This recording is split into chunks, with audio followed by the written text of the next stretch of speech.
Awal tahun ini cuaca ekstrim terjadi di beberapa wilayah di tanah air hingga menyebabkan bencana seperti banjir hingga tanah longsor. Salah satunya terjadi di kawasan Bandung, Jawa Barat. Apa yang menjadi penyebabnya dan sampai kapan potensi cuaca ekstrim ini terjadi? Kita bahas malam hari ini bersama dengan peneliti BRIN, Erma Yuli Hastin. Ibu Erma, selamat malam. Selamat malam, Mas Reza. Ya, Ibu Erma, sebenarnya apa yang menjadi penyebab banjir di Bandung?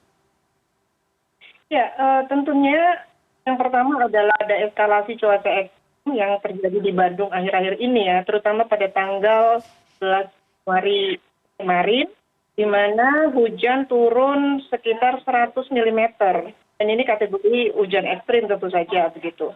Itu jadi ada faktor alam bahwa ada eskalasi di cuaca ekstrim itu sendiri. Kemudian yang kedua tentu saja kita perlu melihat kembali bagaimana faktor lingkungan ini turut berperan karena banjir-banjir yang terjadi di Bandung saat ini juga disertai dengan ciloncang ya, banjir ciloncang, kemudian banjir bandang, longsor yang semua itu berpusat di kawasan Bandung Utara terutama yang mengalir kemudian menuju ke pusat kota melalui aliran Sungai Cikapundung. Jadi faktor yang kedua tentu juga ada faktor aliran Sungai Cikapundung yang mesti kita cari tahu, sumber di atasnya juga kita perlu cari tahu seberapa kerusakan lingkungan yang timbul di sana begitu ya, karena dilihat dari airnya dan sebagainya juga ada kekeruhan di situ yang artinya ada sedimentasi sungai dan itu asumsi gitu ya, sehingga ada lokasi atau wilayah yang tadinya tidak banjir kemudian menjadi banjir seperti di Braga gitu. Jadi saya kira gabungan antara dua faktor ini yang perlu dilihat dengan baik karena agar kita mengatasi banjir ini dengan lebih baik. Baik, Ibu Erma, kami melihat cuitan Anda semalam, Anda menampilkan data bahwa hujan yang turun di Bandung ini mencapai 100 mm yang tadi Anda katakan tadi begitu ya. Kami akan coba tampilkan data yang Anda tweet kemarin di Twitter, mungkin Anda juga bisa jelaskan. Ini menjadi batas bawah dari cuaca ekstrim atau hujan deras yang terjadi di Bandung, dan juga Anda katakan apa yang akan terjadi jika hujan turunnya 2 sampai dengan 3 kali lipat dari intensitas ini. Ya, artinya begini, dalam studi intensif kami mengenai hujan-hujan ekstrim yang turun di kota-kota besar, terutama di Jabodetabek, kami menemukan bahwa bila terjadi El Nino, maka hujan ekstrim yang bisa terjadi batas bawah atau minimalnya itu adalah 119. Dan itulah yang terjadi pada saat ini. Sudah ada kota yang mengalami 100 mm intensitas hujan turun di sana gitu ya. Dan ini lebih tinggi daripada Jakarta. Jakarta belum ada catatan sampai melampaui 100 begitu. Nah, ini kan menjadi kewaspadaan kita. Kalau tidak ada El Nino lebih parah ya. Apalagi kalau monsunnya sangat kuat, kemudian ada fenomena cross equatorial northerly short yang ada serangan atau seruak dingin ekuator yang menjalar dari utara itu bisa sampai 200 gitu ya. Itu batas bawahnya itu 200 untuk di seluruh wilayah Jabodetabek. Itu berdasarkan studi intensif kami. Jadi kami melihat bahwa artinya seluruh kota-kota ini kan harus memperhitungkan threshold tadi. Seberapa hujan ekstrim yang bisa terjadi minimal ya. Jika fenomena ini terjadi, yaitu kalau untuk saat ini adalah fenomena El Nino tentu saja gitu ya, yang seharusnya tidak terlalu.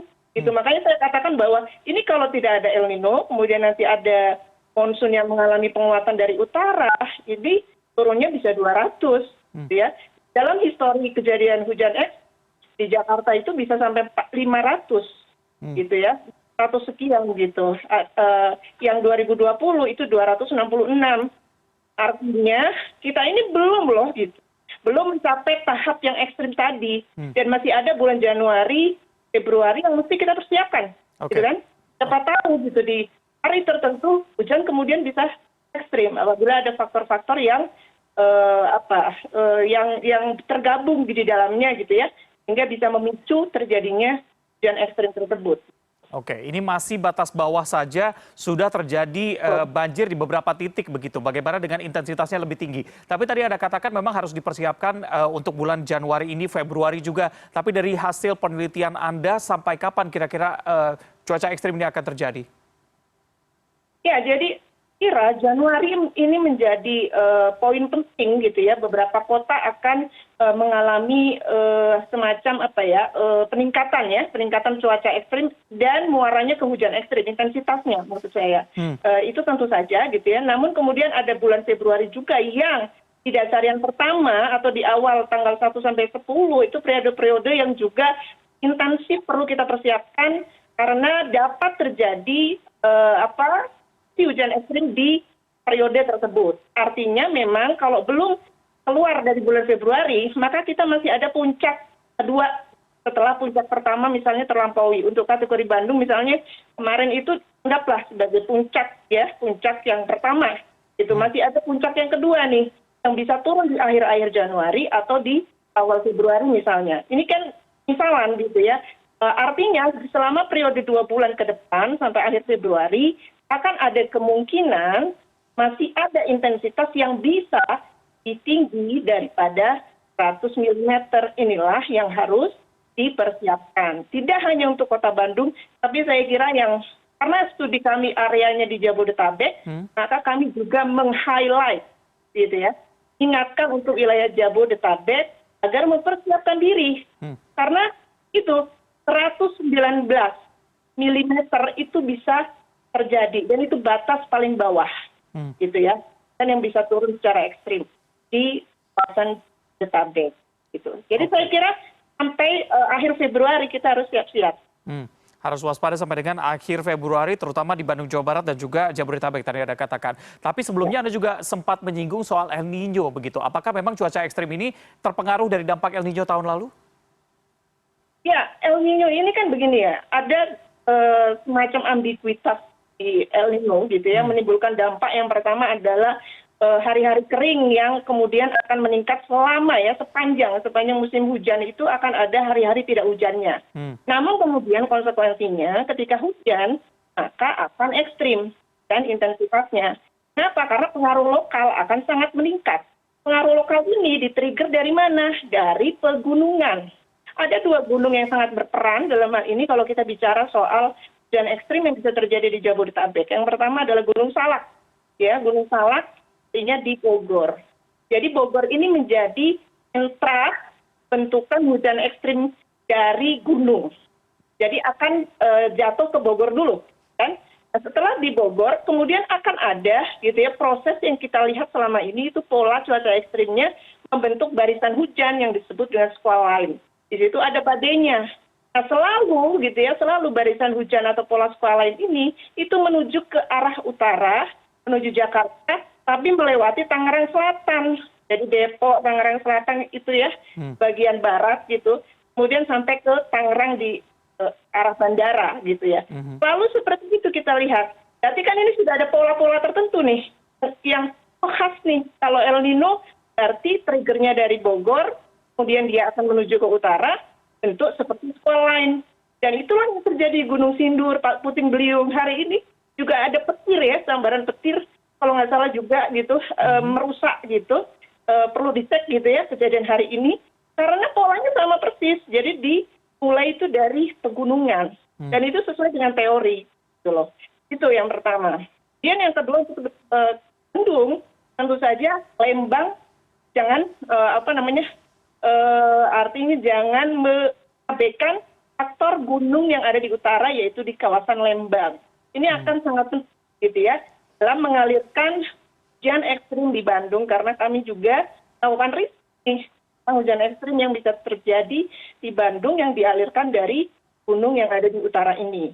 Nah, ketika di utara kawasan Bandung Utara sekarang kondisinya secara lingkungan itu bisa dilihat sendiri ya, tutupan lahannya seperti apa begitu ya. Nah, itu kan berarti ada kemungkinan yang kedua gitu, dampak yang kedua yaitu banjirnya bisa bandang dan juga bisa ada longsor di situ. Nah, inilah yang kemudian menjadi ancaman bagi pusat kota Bandung. Sehingga kita tidak hanya bicara Dayakolot yang memang sudah langganan begitu ya di selatan Bandung itu, tapi kita juga bisa bicara soal pusat kota di Bandung ini juga terancam oleh aliran hujan ekstrim yang kemudian tertrigger atau terpicu dari utara begitu, dari Lembang. Saya kira begitu. Baik, Bu Erma, dari hasil penelitian teman-teman BRIN termasuk Anda juga, apakah ada potensi juga terjadi kekeringan di tahun ini seperti tahun 2023 kemarin? Ya, jadi begini Mas, kalau kita El Nino, pik-piknya harusnya di bulan Januari ini, begitu ya. Tadi yang saya katakan menimbulkan dua ambiguitas. Kemudian setelah itu, dia harusnya alami pelemahan ya.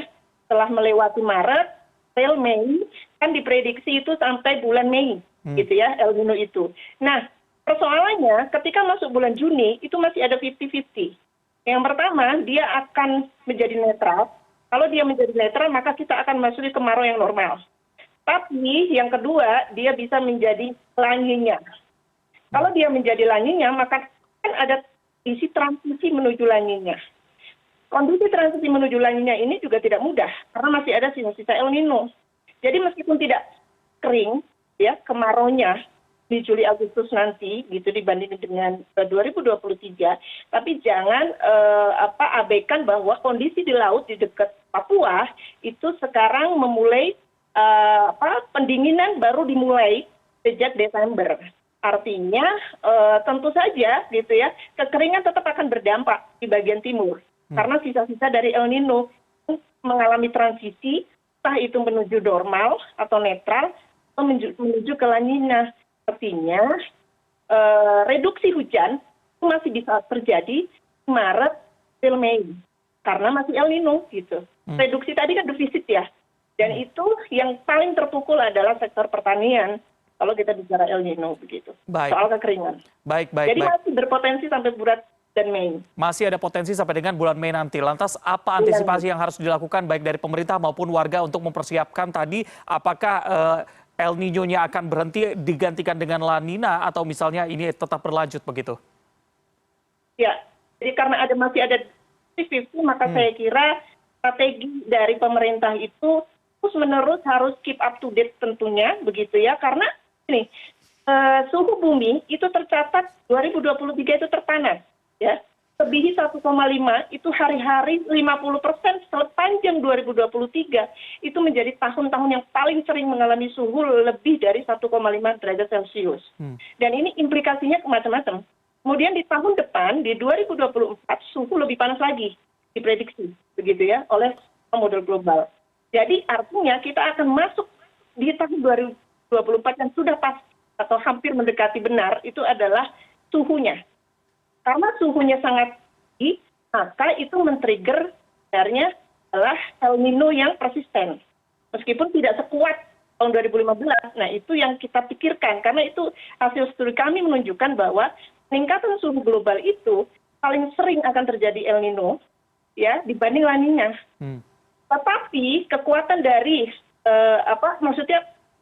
tidak sampai multi years gitu ya, tidak sampai setahun. Tetapi La Ninanya akan lebih sedikit terjadi frekuensinya dibanding El Nino, hanya dia akan lebih lama, lebih dari tahun gitu ya, yang kita sebut year La Nina. Itu efeknya. Nah ini yang mesti kita persiapkan, artinya ada ketidakpastian yang tinggi nih. Akan El Nino lagi di Juni itu, atau akan transisi menuju La Nina gitu. Ada dua kemungkinan masih 50-50. Oleh karena itu ya dua-duanya harus dipersiapkan. Yang pasti bahwa ada defisit dan kalaupun hujan itu terjadi, kontinuitasnya itu tidak terjaga dengan baik. Karena hari-hari keringnya masih ada, kemudian sekali hujan itu kan dua-duanya tidak bagus gitu ya, tidak bagus untuk pertanian kan gitu. Nah ini kita harus menjaga kalau kita bicara konsep ketahanan pangan agar pertanian ini kita sampai akhir tahun 2024 gitu.